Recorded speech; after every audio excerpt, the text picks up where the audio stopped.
वालेकुम फ्रेंड्स, मैं Khan Nazmeen Sharif. Welcome to FH2 classes. Friend, आज की इस वीडियो में हम लोग टेट की जो सीरीज़ हम लोग चला रहे हैं प्रीवियस ईयर क्वेश्चन पेपर की, उसका सेट 10 हमारा स्टार्ट हुआ था। सेट 10 के CDP के क्वेश्चन हमारे हो चुके थे। तो आज की इस वीडियो में इंशाल्लाह हम लोग मराठी और जो इंग्लिश के क्वेश्चन हैं सेट 10 में आए हुए इन तमाम क्वेश्चन को सॉल्व करने की कोशिश करेंगे। तो देखिए, ज़्यादा से ज़्यादा वीडियोज़ बनाने की मैं इंशाल्लाह कोशिश ज़रूर करूँगी। थोड़ा मेरा बिजी शेड्यूल चल रहा है, इसके लिए वीडियो ज़्यादा अपलोड नहीं हो पा रहे हैं, लेकिन इंशाल्लाह ताला कोशिश करूंगी कि डेली एक वीडियो तो भी चैनल पर अपलोड हो, ताकि प्रीवियस ईयर क्वेश्चन पेपर जो है हमारे जल्द से जल्द कंप्लीट हो जाए। तो चलिए वीडियो स्टार्ट करते हैं, और आज की इस वीडियो में हम लोग मराठी और इंग्लिश के क्वेश्चन को सॉल्व करेंगे। तो चलिए शुरू करते हैं। फर्स्ट क्वेश्चन देखिए क्या है। वर या शब्दाचा विरुद्धार्थी शब्द कौन सा, यानी इसका अपोजिट शब्द कौन सा है। वर या शब्दाचा विरुद्धार्थी शब्द कोणता, यानी अपोजिट वर्ड हमको यहाँ पर निकालना है। तो क्या है, देखिए फर्स्ट क्या है, खाली, वधु, शाप और वरील सर्व। तो देखिए अगर आप देखेंगे यहाँ पर, तो वर यानी वर का मतलब खाली भी होता है यानी नीचे, वधु भी होता है यानी वर का अगर मीनिंग लिया जाए तो वर का जो मीनिंग है वो दूल्हे का भी होता है, दुल्हा भी कहा जाता है वर को। तो उसका अपोजिट वधु भी हो सकता है यानी दुल्हन। और वर यानी जो हम वरदान वगैरह देते हैं ना, जैसे दुआ वगैरह, तो उसका अपोजिट शाप यानी श्राप वगैरह भी हो सकता है, बद्दुआ वगैरह। तो ये तीनों भी यहाँ पर सभी इसके करेक्ट आंसर है, मतलब सभी इसके अपोजिट है। तो वरील सर्व जो है यहाँ पर इसका सही जवाब होगा। देखिए वरील सर्व इसका सही जवाब है। ओके, देखिए नेक्स्ट क्वेश्चन क्या है। Out of the given four words, only one is not spelled correctly. Find the word that is not spelled correctly. यानी ये जो चार वर्ड दिए गए हैं, इनमें से एक वर्ड ऐसा है जिसकी स्पेलिंग रॉन्ग है, हमको वो रॉन्ग स्पेलिंग वाला वर्ड पहचानना है। तो पहला है बिलीव, दूसरा है एक्वायर, तीसरा है डिसीव, चौथा है डिस्क्राइब। तो देखिए यहाँ पर जो हमको रॉन्ग स्पेलिंग है वो बिलीव की है। ओके, बिलीव की स्पेलिंग ऐसी नहीं आती है। बिलीव की स्पेलिंग देखिए कुछ इस तरह से आती है। ओके, तो ये वाली जो स्पेलिंग है बिलीव की, ये रॉन्ग है यहाँ पर। बाकी एक्वायर, डिसीव और डिस्क्राइब, ये तीनों भी स्पेलिंग जो है यहाँ पर करेक्ट है। तो option number A miss spell word है यहाँ पर, तो ऑप्शन नंबर ए इसका सही जवाब होगा। नेक्स्ट क्वेश्चन देखिए क्या है। A sentence with an underline phrasal verb is given below.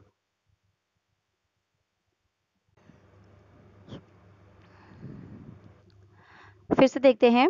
A sentence with an underline phrasal verb is given below. Out of 4 options choose the one which can be substituted for the given phrasal verb. यानी ये जो phrase यहाँ पर दिया गया है, हमको इसका मीनिंग हमको नीचे के 4 ऑप्शन में से क्या करना है, तलाश करना है। ओके, तो क्या है, देखिए सेंटेंस क्या है। Teenagers generally hang around fast food restaurant. Okay, यानी जो टीनेजर्स है ये ज़्यादातर किसके अतराफ में होते हैं, जो फास्ट फूड के रेस्टोरेंट होते हैं उनके अतराफ में। तो इसका क्या मीनिंग हो सकता है। अवॉइड ईटिंग एट, यानी उसको खाना वो अवॉइड करते हैं, नज़रअंदाज करते हैं। नेवर विजिट, यानी कभी नहीं जाते हैं वो जो फास्ट फूड के जो रेस्टोरेंट होते हैं उसके पास। अवॉइड गोइंग, यानी वहाँ जाने को वो अवॉइड करते हैं। या वेट अराउंड, यानी वहाँ पर वो इंतज़ार करते हुए नजर आते हैं। तो देखिए teenagers generally hang out fast food restaurant, तो यहाँ पर हैंग आउट का मतलब क्या है, वेट अराउंड, यानी वहाँ पर आपको इंतज़ार करते हुए नजर आएंगे फास्ट फूड के रेस्टोरेंट के आसपास। जो टीनेजर्स है यानी जो यंग्स है, जो 19 के अंडर है, जो जैसे 15, 16, 17, 18, 19 वाले जो स्टूडेंट है, उन्हें टीन एजर्स कहा जाता है। तो ये जो स्टूडेंट्स हैं ये आपको, या ये जो पीपल्स, स्टूडेंट की तो बात नहीं की गई है, जनरली बात की गई है।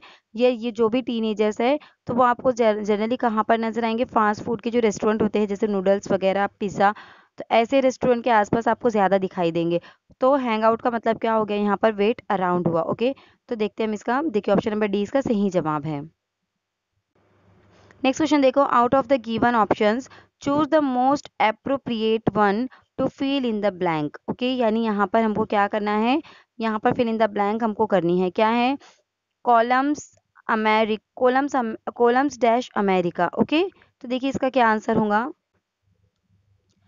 देखिए कोलम्स डैश अमेरिका, तो डिस्कवर्ड, हैव डिस्कवर्ड या हैज़ डिस्कवर्ड। तो देखिए हैव डिस्कवर, यानी ये तो रॉन्ग हो गया क्योंकि हैव के साथ वर्ब का थर्ड फॉर्म आता है। यहाँ पर भी हैव डिस्कवर इसलिए रॉन्ग होगा क्योंकि सिंगुलर है कोलम्स, तो उसके साथ हैव जो है नहीं आ सकता, वो प्लूरल का है।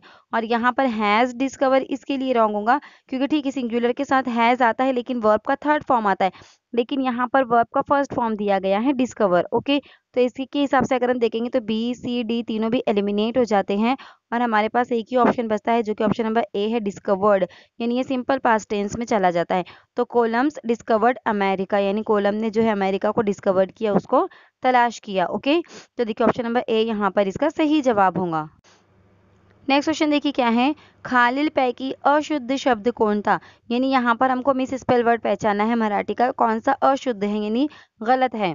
परमात्मा, परमेश्वर, परम या पैकी नहीं। तो देखिए परमात्मा भी यहाँ पर करेक्ट है, परमेश्वर भी यहाँ पर करेक्ट है और परम भी यहाँ पर करेक्ट है।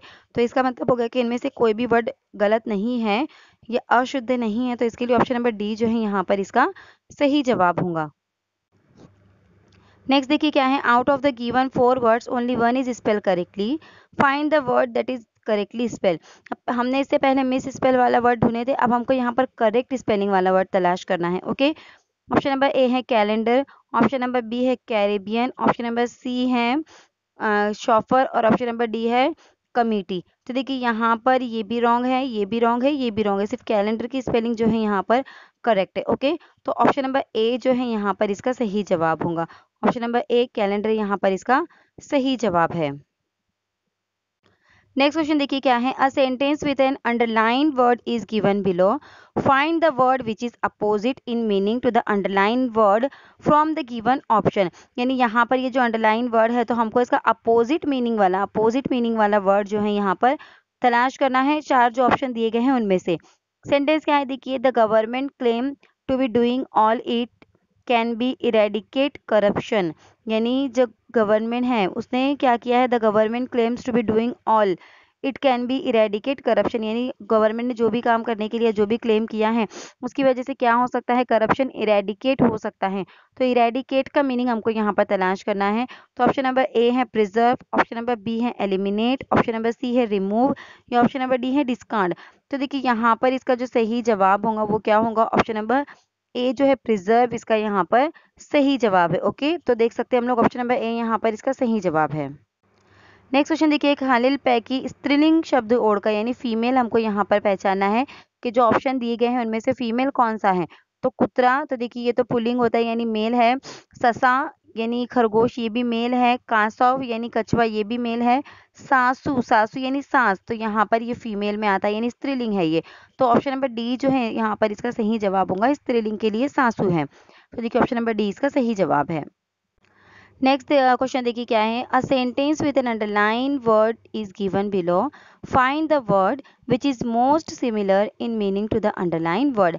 यानी यहाँ पर हमको क्या करना है, जो नीचे सेंटेंस दिया गया है उसमें अंडरलाइन वर्ड जो है इसका सेम मीनिंग हमको तलाश करना है। ओके, तो देखिए क्या है, the writer was thrill when his story was included in an anthology of American masterpieces. Okay, तो यहाँ पर इसका क्या सही जवाब होगा ये हमको तलाश करना है। तो देखिए क्या है इसका, एंथोलॉजी का मतलब क्या होता है, देखिए ऑप्शन नंबर ए है कलेक्शन, ऑप्शन नंबर बी है करेंसी, हीरोज और वैक्यूम।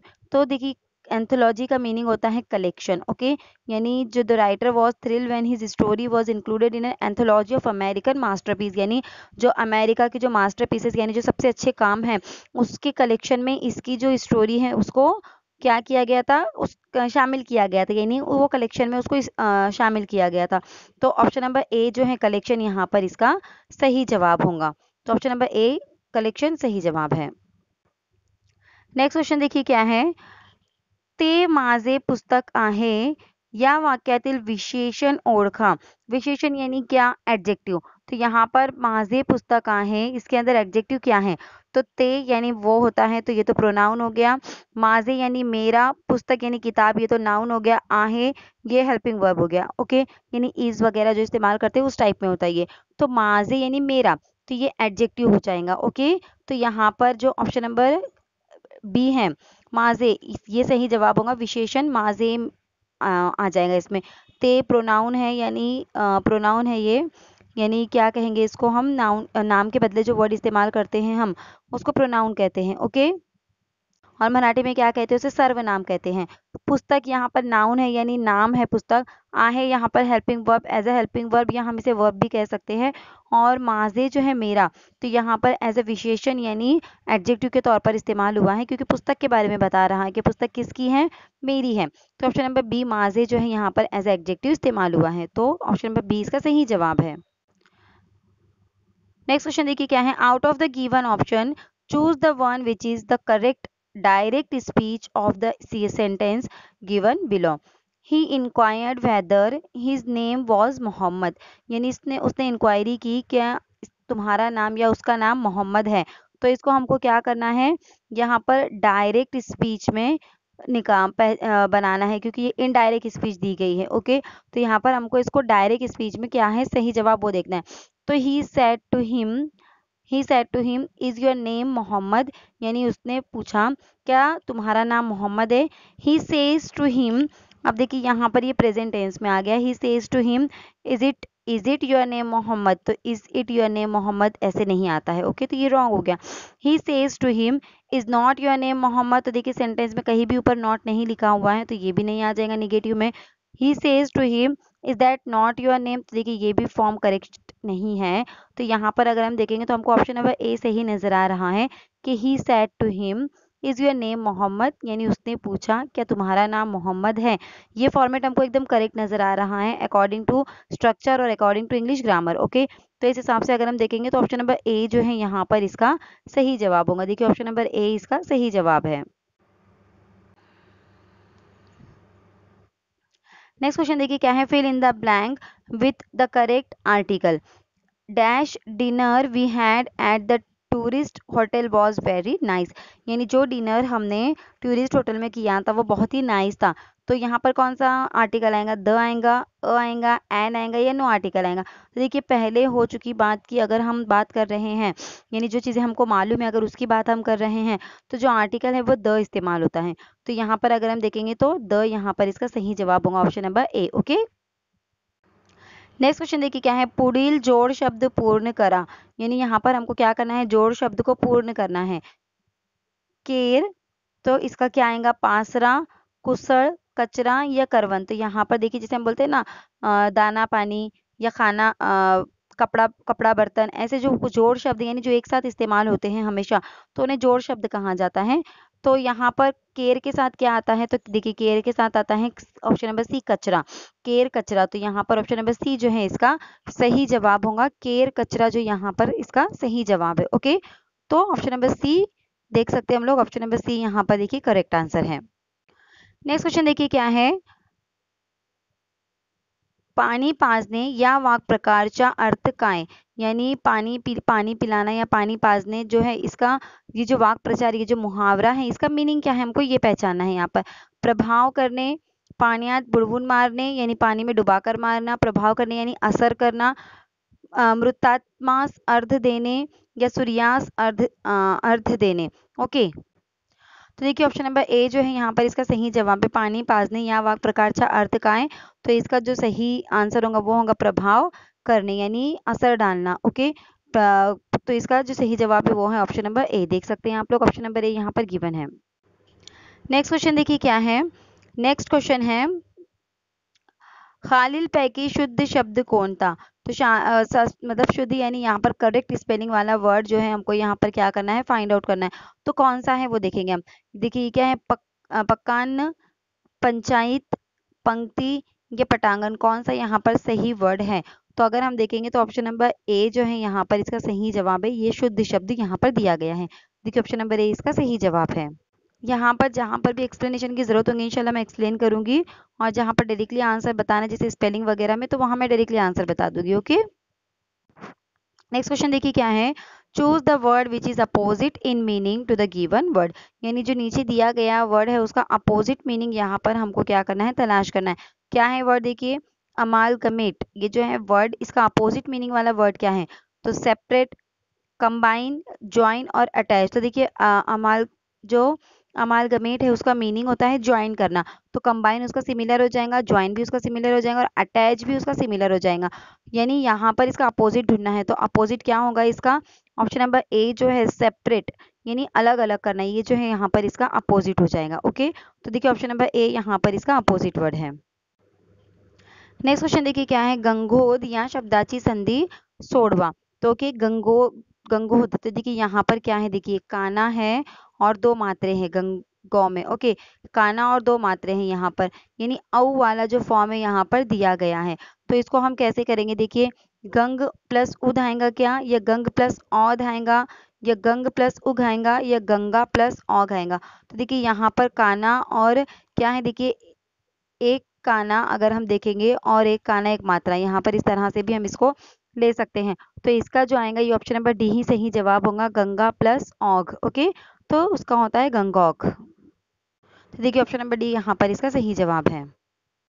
देखिए क्या है, कनक या शब्दाचा समानार्थी शब्द कौन था, यानी हमको यहाँ पर इसका समानार्थी यानी सेम मीनिंग वाला, सिमिलर मीनिंग वाला वर्ड यहाँ पर हमको इसका ढूंढना है कनक का। तो सोने या धोत्रा, ये दोनों इसका मीनिंग होता है। तो यहाँ पर जो इसका जवाब होगा ना, ये ऑप्शन नंबर ए वो बी दोनों ही बरोबर, ये इसका सही जवाब होगा, क्योंकि कनक का मतलब सोने भी होता है और कनक का मतलब धोत्रे भी होता है। ओके, तो ऑप्शन नंबर सी यहाँ पर इसका सही जवाब है।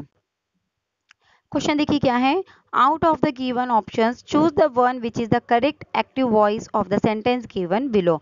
अ letter is written by him. तो देखिए यहाँ पर पैसिव वॉइस का ये सेंटेंस है। ओके, हमको क्या करना है, इसका एक्टिव वॉइस ढूंढना है कि इसका एक्टिव वॉइस क्या आएगा। तो देखिए he a letter is written by him. देखिए यहाँ पर इज दिया गया है, यानी जो सेंटेंस है वो प्रेजेंट टेंस में आना चाहिए। तो he have written a letter ये नहीं आएगा, क्योंकि ऑप्शन में जो हेल्पिंग वर्ब दिया गया है पैसिव वॉइस में, उसका मतलब होता है कि जो हमारा मेन सेंटेंस है वो भी प्रेजेंट टेंस का ही होगा, सिंपल प्रेजेंट टेंस का। ही हैव बीन ये भी नहीं आएगा यहाँ पर, ही हैड ये भी नहीं आएगा, ही राइट्स अ लेटर। तो यहाँ पर सिंपल प्रेजेंट टेंस का ये सेंटेंस कैसे हमें पता चला, क्योंकि जो पैसिव वॉइस है उसमें इज हेल्पिंग वर्ब का इस्तेमाल किया गया था। ओके, तो हेल्पिंग वर्ब या टेंस वगैरह चेंज नहीं होता है एक्टिव से पैसिव करते टाइम। तो यहाँ पर इसका जो सही जवाब होगा वो होगा option number D, he writes a letter. तो देखिए ऑप्शन नंबर डी यहाँ पर इसका सही जवाब है। नेक्स्ट क्वेश्चन देखिए क्या है, पुढील म्हण पूर्ण करा। दूरुन डोंगर, इसको जो है हमको कंप्लीट करना है। दूरुन डोंगर यानी जो बोलते हैं ना दूर के पहाड़ वगैरह। तो देखिए ये महन है, कहावत है दूरुन डोंगर। तो इसका जो कहावतें होती है उसका actual word to word meaning नहीं होता है, उसमें लफ्जी मानी कुछ और होते हैं, और उसके जो मीनिंग होता है वो बोलने वाला जो मीनिंग होता है, ये समझने वाला जो मीनिंग होता है वो कुछ और होता है। ओके, तो यहाँ पर दूरुन डोंगर का मतलब क्या होगा फिर, ऊंच होगा, काड़े होगा, सुंदर होगा, या साजरे होगा।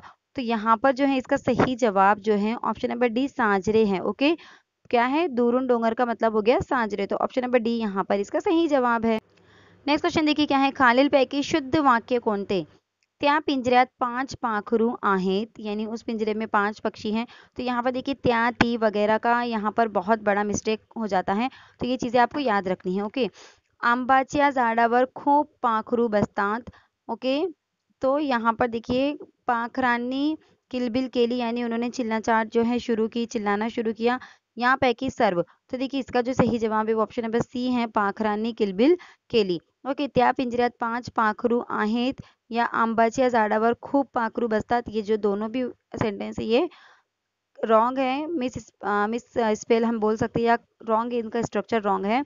यहाँ पर जो सही है वो क्या है, ऑप्शन नंबर सी है, पाखरांनी किलबिल केली। नेक्स्ट क्वेश्चन देखिए क्या है, मागून जन्म लेला, यानी पीछे जिसका जन्म हुआ वो क्या कहलाता है, अग्रज कहलाता है, अनुज कहलाता है, अनुश्री कहलाता है, या अनुभव कहलाता है। तो देखिए इसका जो सही जवाब है वो है option number B. Okay, option number B यहाँ पर इसका सही जवाब है, अनुज। नेक्स्ट क्वेश्चन देखिए क्या है, choose the word which is most similar in meaning to the given word. Resolute, तो रेजोल्यूट का मीनिंग क्या होगा, यहाँ पर सिमिलर मीनिंग क्या होगा। ऑप्शन नंबर ए है डिटरमाइन, ऑप्शन नंबर बी है इंडिसिव, ऑप्शन नंबर डी है हेजिटेंट, और ऑप्शन नंबर डी है नर्वस। तो देखिए यहाँ पर का जो मीनिंग है वो क्या है, ऑप्शन नंबर ए डिटरमाइन यहाँ पर इसका सही जवाब होगा। ओके, नेक्स्ट क्वेश्चन देखिए क्या है, a sentence with an underline idiomatic expression is given. What is the meaning of the idiomatic expression dig your own grave in the sentence given below? She dug her own grave when she made fun for the boss. Of the boss, यानी उसने खुद अपनी कब्र खोदी जब वो boss के साथ मजाक कर रही थी। तो ये जो डग हर ओन ग्रेव या डिग योर ओन ग्रेव, इसका मतलब क्या होता है यहाँ पर? To be responsible for one's own downfall और रुइन, यानी खुद अपनी बर्बादी का जरिया बनना। जो ऑप्शन नंबर बी है, to become a permanent companion of somebody, यानी परमानेंट किसी का साथी बनना। या to do a lot of physical work, यानी बहुत ज्यादा फिजिकल काम करना। या नन ऑफ दी अबव। तो देखिए यहाँ पर जो है ऑप्शन नंबर ए जो है इसका यहाँ पर सही जवाब होगा। To be responsible for one's own downfall और रुइन, यानी खुद अपनी बर्बादी का सबब बनना। ओके, तो ऑप्शन नंबर ए जो है यहाँ पर इसका सही जवाब है, यानी खुद अपनी कब्र खोदना। नेक्स्ट क्वेश्चन देखिए क्या है, out of the given option which best express the meaning of the given proverb, blessing is discuss. तो यहाँ पर ये जो ब्लेसिंग इज डिस्कस है, इसका सही जो सेम मीनिंग वाला वर्ड है, ये इसका मीनिंग क्या हो सकता है? Evil people dress in torn clothes, a lot of good deeds that pay in the long run, something that at first seems bad but later turns out to be useless, something that at first seems bad but later turn out to be useful। Okay, तो यहाँ पर इसका क्या meaning हो सकता है? देखिए क्या है, out of the given option which is best express the meaning, हमको मीनिंग निकालना है। ब्लेसिंग इज डिस्कस, तो देखिए इसका सही मीनिंग क्या हो सकता है? Something that at first seem bad but later turn out to be useful, यानी जो चीज़ें शुरुआत में हमें लगती हैं कि गलत है लेकिन बाद में वही चीज़ें हमारे लिए यूजफुल होती हैं। तो ये इसका मतलब होगा। ओके, ऑप्शन नंबर डी जो है यहाँ पर इसका सही जवाब होगा। ओके, यानी जो चीज़ें शुरुआत में हमें गलत लगती हैं बाद में वही फायदेमंद होती हैं। नेक्स्ट क्वेश्चन देखो क्या क्या है, पेय या शब्दाचा समानार्थी शब्द कोणता? ओके, पाणी, दूध, पाय या ए वो भी दोन्ही बरोबर। तो देखिए यहाँ पर पेय ये शब्द का मतलब क्या होता है? पानी भी होता है और दूध भी होता है, यानी पीने वाली चीजें। तो ऑप्शन नंबर डी जो है यहाँ पर इसका सही जवाब होगा, ए वो भी दोनों बरोबर। नेक्स्ट क्वेश्चन देखिए क्या है, उच्च या शब्दाचा विरुद्धार्थी शब्द कौन सा, यानी ऊंचा। तो इसका विरुद्धार्थी शब्द कौन सा आएगा? जाहिर सी बात है नीच, यानी नीचे। ओके, तो ऑप्शन नंबर ए यहाँ पर इसका सही जवाब है, ज्यादा इसमें सोचने वाली कोई बात नहीं है। ओके, अपोजिट वर्ड या सिमिलर मीनिंग वाले वर्ड इसमें एक्सप्लेन करने जैसा कुछ नहीं होता है, बस हमको क्या है, वर्ड को समझना है, मीनिंग को समझना है और उसका अपोजिट या सिमिलर मीनिंग वाला वर्ड तलाश करना है। तो ऊंच यानी ऊंचा, तो उसका अपोजिट हो जाएगा नीच। ओके, नेक्स्ट क्वेश्चन देखिए क्या है, a sentence with an underline phrasal verb is given below, out of the 4 options choose the one which can be substituted for the given phrasal verb, यानी यहाँ पर इस फ्रेजल वर्ब का meaning क्या होगा, हमको ये यहाँ पर तलाश करना है। ओके, तो क्या है, देखिए Michael Schumacher act out all the participant at grand prix. तो देखिए इसका क्या मीनिंग होगा, यहाँ पर हमको क्या करना है, मीनिंग ढूंढना है। तो इसका क्या मीनिंग होगा? एक्ट आउट का मीनिंग क्या होगा? मेट होगा, यानी सबसे मिला वो पूरे पार्टिसिपेंट से, या डिफीटेड किया उनको, या नॉमिनेट किया यानी उनको सिलेक्ट किया, या उनको बुलाया तो उनको डिफीट किया उसने। ऑप्शन नंबर बी जो है यहाँ पर इसका सही जवाब होगा। ओके,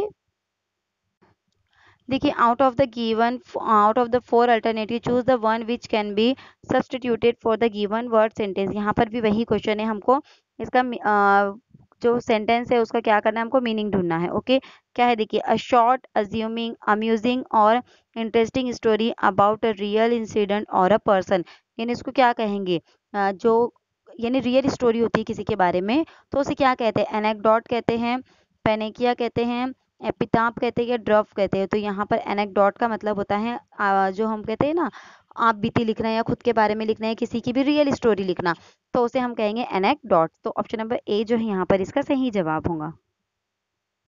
नेक्स्ट क्वेश्चन देखिए क्या है, खालीलपैकी शुद्ध वाक्य कोणते, यानी यहाँ पर शुद्ध शब्द कौन सा है? माझे गाव सुंदर आहे, या माझे गाव पर्वताच्या कुशीत आहे, माझ्या गावाचे शीर्षक सुंदरबन आहे, या माझे घर गावाच्या अगदी मध्यभागी आहे। तो यहाँ पर इसका जो सही फॉर्मेट या सही सेंटेंस है ऑप्शन नंबर सी है, माझ्या गावाचे शीर्षक सुंदरबन आहे। ओके, तो ऑप्शन नंबर सी यहाँ पर इसका सही जवाब होगा। तो देखिए आज की वीडियो में इतना ही, पूरे इंग्लिश और मराठी के क्वेश्चन हमारे कवर होते हैं। आज की वीडियो आपको कैसी लगी मुझे कमेंट करके ज़रूर बताइए। अगर वीडियो आपको अच्छी लगती है तो इसे दूसरों तक भी शेयर कीजिए, और अगर अभी तक चैनल को सब्सक्राइब नहीं किया है तो प्लीज़ सब्सक्राइब ज़रूर करिए, और नेक्स्ट वीडियो आने तक मुझे दुआ में याद रखिए। अल्लाह हाफिज़।